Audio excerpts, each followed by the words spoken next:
Hi friends, இந்த வீடியோவில் நம்ம பார்க்க போகிறது பீட்ரூட் பொரியல் எப்படி செய்கிறதுன்னு. நான் 1/2 கிலோ பீட்ரூட் எடுத்திருக்கேன். 2 மீடியம் சைஸ் வெங்காயம், 5 பல் பூண்டு, 4 காஞ்ச மிளகா. இப்போ நம்ம பீட்ரூட் பொரியல் செய்ய போகிறோம். அதுக்கு 2 டேபிள் ஸ்பூன் எண்ணெய் ஊற்றிக்கலாம்.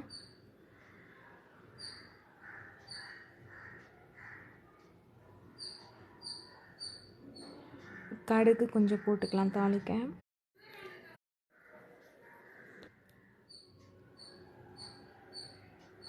கடுகு நல்லா பொரிஞ்சோன்னே இப்போ நம்ம கட் பண்ணி வச்சுருக்கிற 2 பச்சை மிளகா, 4 காஞ்ச மிளகா சேர்த்துக்கலாம். அதுக்கப்புறம் நம்ம வெங்காயம் கட் பண்ணி வச்சுருக்கிறது, பூண்டு எல்லாமே சேர்த்துக்கலாம்.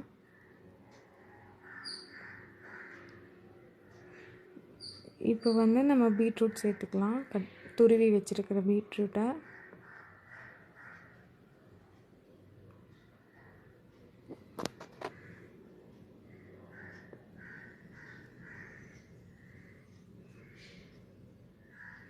நல்லா பீட்ரூட்டை வதக்கணும்.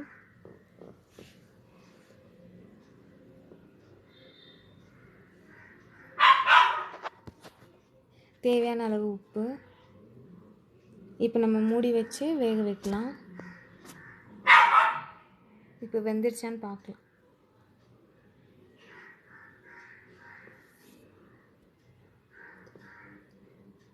அவ்வளோதான், இன்னும் கொஞ்சம் நேரத்தில் நம்ம பீட்ரூட் ரெடி ஆக போகுது. நல்லா கிண்டி விட்டுக்கலாம்.